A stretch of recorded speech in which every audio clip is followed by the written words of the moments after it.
From Tokyo, Japan and Changsha, China, this is Down to Business English with your hosts, Skip Montreux and Dez Morgan.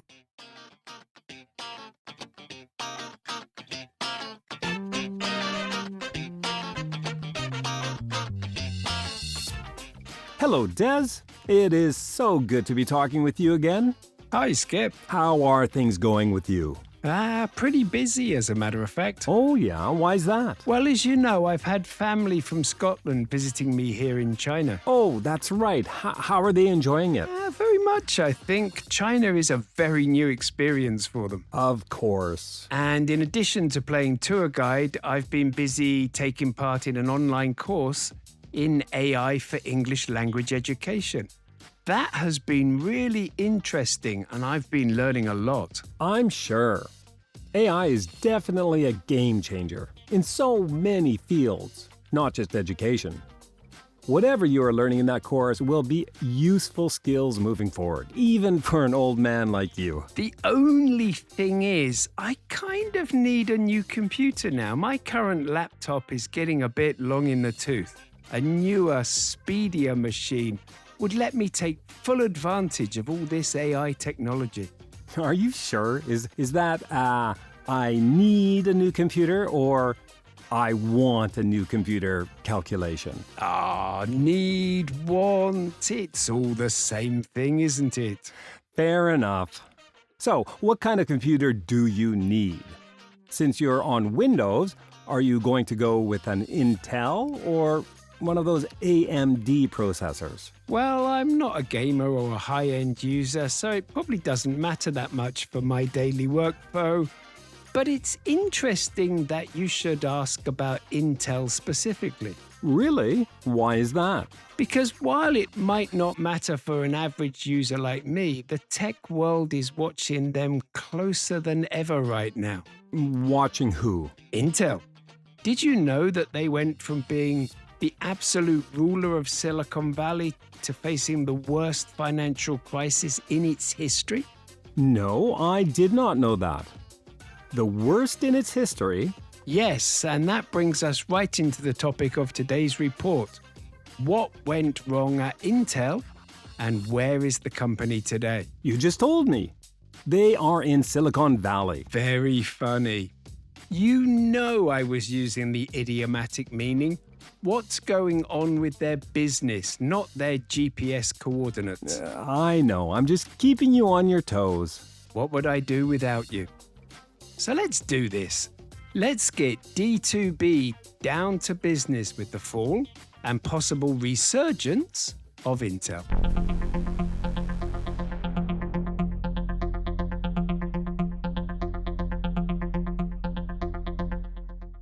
Why don't we start with a baseline for Intel? It would be difficult to understand their current situation without knowing what it used to be. That's exactly where I wanted to begin. In the early days of computing, way back in the 90s and early 2000s, Intel was the undisputed leader. Something like 80 to 90% of all PC CPUs were made by Intel. So they basically owned the market. They did. How much would the company have been worth back then? At its height, in August 2000, Intel's market capitalization was $502.71 billion. Adjusted for inflation, that's in excess of $1 trillion in today's money. Over $1 trillion. Wow, that is massive. And today? Where does their valuation sit today? Today, it is $305 billion, which is actually the highest it has been in 25 years. So you're telling me that their valuation today is less than a third of its peak? How does a company lose that much dominance? Most analysts agree that complacency in the early 2000s was their biggest problem. Meaning they just got too comfortable at the top. Exactly.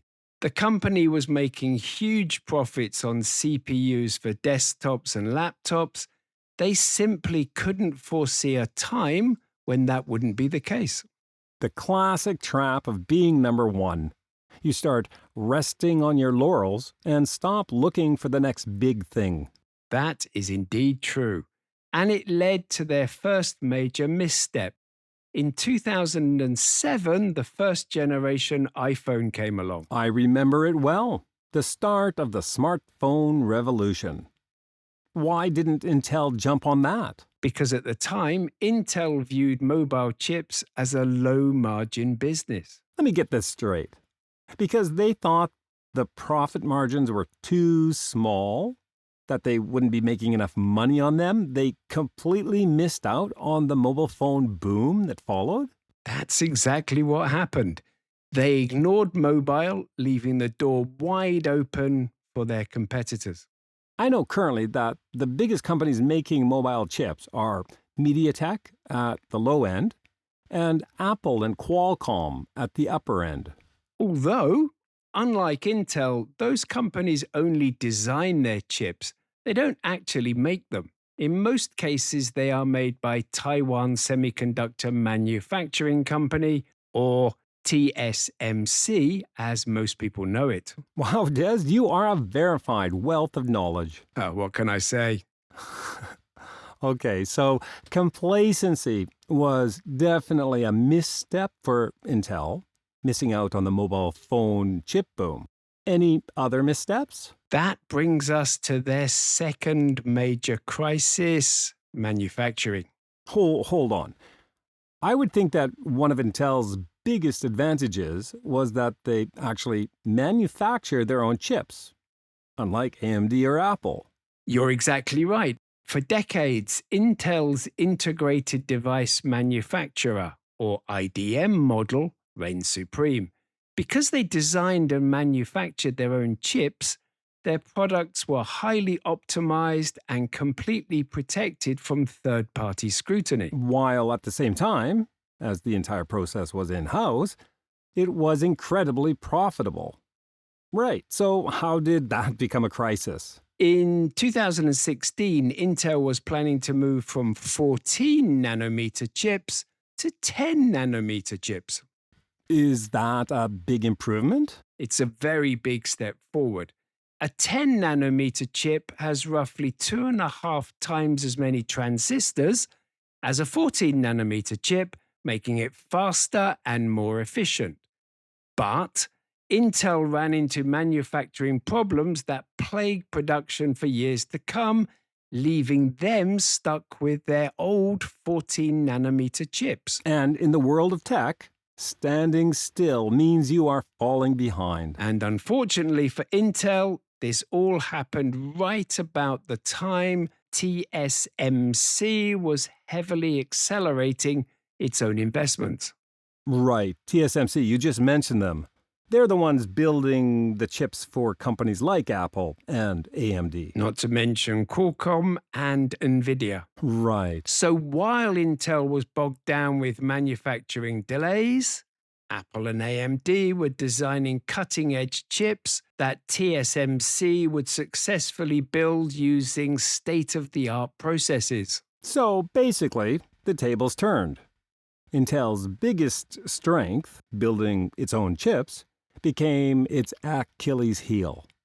Its competitors were able to leapfrog them simply by outsourcing their manufacturing to TSMC. Spot on, Skip. TSMC was able to deliver 7-nanometer and eventually 5-nanometer chips to AMD, while Intel was still just soldiering on with upgrades to its older 14-nanometer architecture. Which meant AMD suddenly had a much faster product on the market. Exactly. By 2019, it was widely recognized that AMD had the upper hand with its Ryzen 3000 series. So Intel was losing ground to AMD and struggling with their own factories. But they were still considered a vital American company, no? Absolutely. Which brings us to the next part of our report.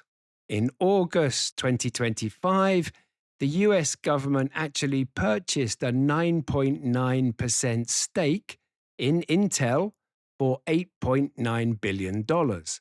They became a passive shareholder, meaning they have no seat on the company's board of directors. And that is unusual. The government buying into a private tech company. In the US, it's very unusual. Outside of a massive financial crisis, the US government rarely takes an equity stake in a private company. So why did they do it in this instance? The rationale was national security. An investment in domestic chip manufacturing would make the US defense industry less reliant on chips sourced from Taiwan and other countries. I can definitely see the logic there. You don't want your military supply chain vulnerable to overseas disruptions. So, did all that government cash solve Intel's problems? Well, it certainly has changed their trajectory. They've shifted from a struggling cash-strapped chipmaker into a highly stabilized, government-backed national asset. So they are back on the path to success. And there is another development of note. On March 11th this year, Apple released a new budget laptop called the MacBook Neo. Of course, it's a very cool-looking machine at a very competitive price. But what does Apple's laptop have to do with Intel? To keep the price down, Apple used their A18 Pro chip. Okay. That is actually a smartphone chip used in the older iPhone 16 Pro model. Apple is using older mobile chips to make less expensive laptops. And? Well, Intel has responded with their Core 5 320 chip, also known as Wildcat Lake. It has a similar performance to Apple's A18 Pro. Dell, Acer, and Asus are all now shipping laptops with this Intel chip, selling for similar budget prices as the Neo. I see. At this price point, Intel is not chasing high-end performance anymore. They're using current technology that they have so that they can churn out a product reliably all day long. Exactly.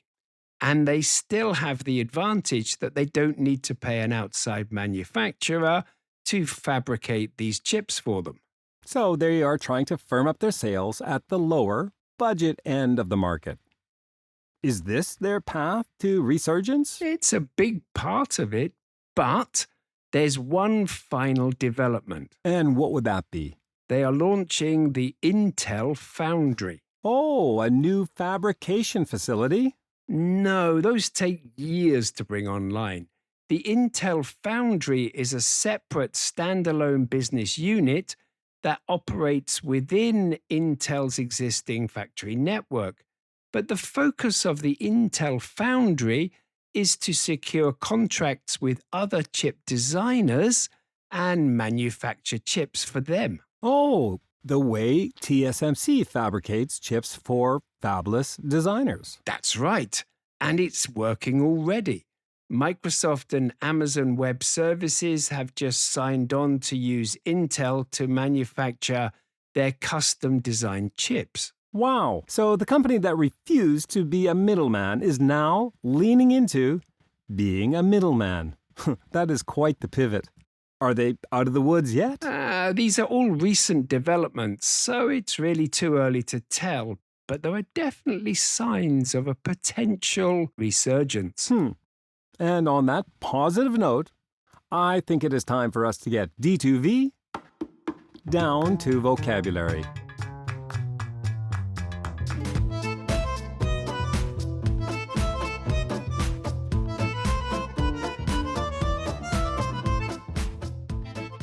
The first item on our list today is a word that appears right in the title of the episode.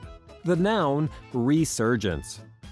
A resurgence is a new increase of activity, success, or interest in something that had been forgotten or was failing. You hear this word in business news when, after a difficult period, a company makes a major comeback or returns to a position of strength. So, when we use this word in today's title, The Fall and Resurgence of Intel, we were communicating that this report was about Intel returning to a position of strength after a long, difficult period. Maybe. In simpler terms, we were talking about Intel's potential return to a highly successful and dominant company. How would you use this in a business context, Skip? You might hear your manager say something like this in your monthly department meeting. Thanks to our new marketing campaign, we are seeing a resurgence in demand for our classic product lines. Right. The next phrase on our list is the noun game changer. A game changer is a new idea, event, or product that significantly changes a situation or the way things are done. You hear game changer used when people are talking about new technology or a bold strategy that completely turns an industry upside down. It literally changes the rules of the game.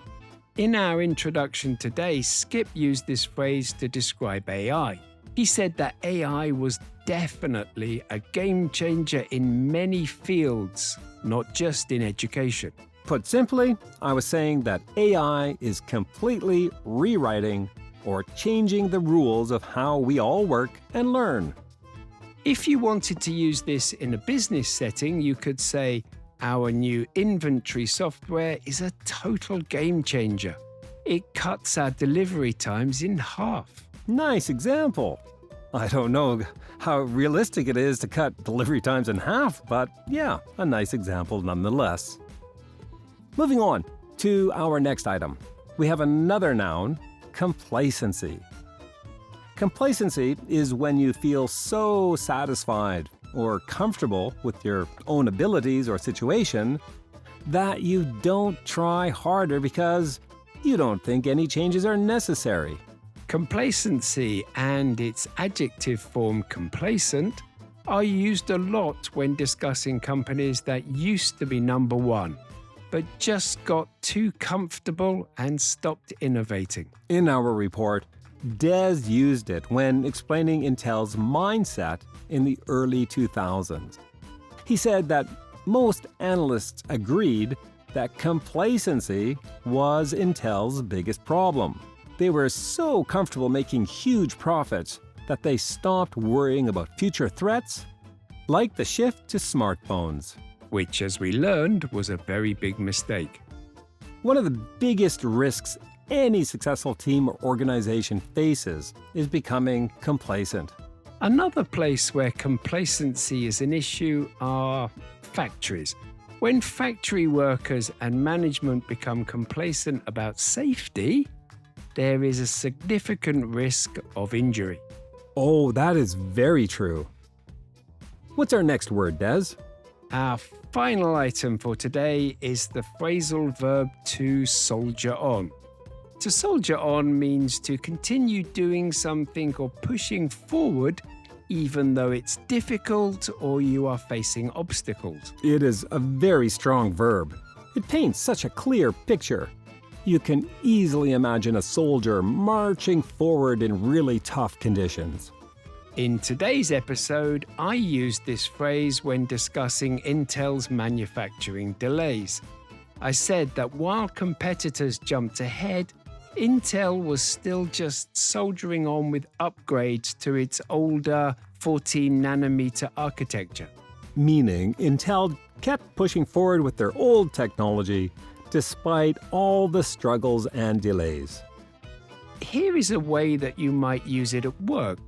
In any situation where you keep making a strong effort, even though many bad things are happening to you, you could say something like this to your boss. Despite the heavy budget cuts, our team decided to soldier on and finish that project. Now that is what I call a realistic example. Would you like to help Down to Business English reach more people wanting to improve their business English skills? Follow Down to Business English on Apple Podcasts, YouTube Music, Spotify, or any place podcasts are found. Leave a rating and a review and tell everyone how much you enjoy the show.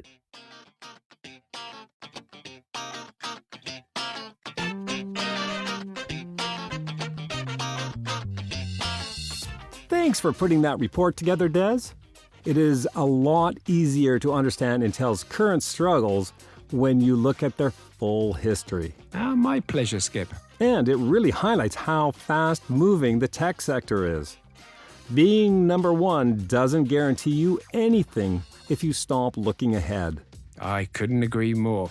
And with their pivot to the Intel Foundry model, the whole landscape of chip manufacturing might be shifting. This is definitely a space we will be watching closely here on D2B. Before we wrap up, a quick heads up for our D2B members and Apple Podcast subscribers. Your bonus D2B episode for this report is on the way.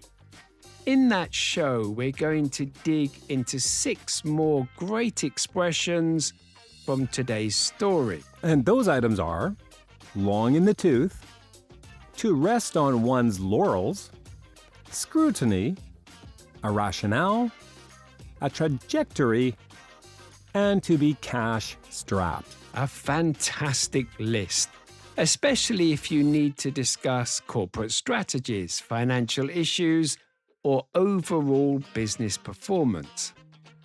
Just a quick tech note. If you are a D2B member, make sure you have grabbed your private podcast feed URL from your account dashboard on the D2B website and pasted it into your favorite podcast app. Once you've done that, the bonus episodes will pop up automatically as soon as they drop. And if you are an Apple Podcast subscriber, you are already set. The bonus audio will land right in your normal feed without you doing a thing. If you are not a member yet, but enjoy the podcast and benefit from the business news we report on, we would love to have your support. Head over to d2benglish.com/membership to sign up and get full access to the interactive script, bonus audio, and the PDF library. That's D, the number 2, benglish.com/membership. Thanks for joining us today, everyone. See you next time. Bye-bye. Down to Business English. Business news to improve your business English.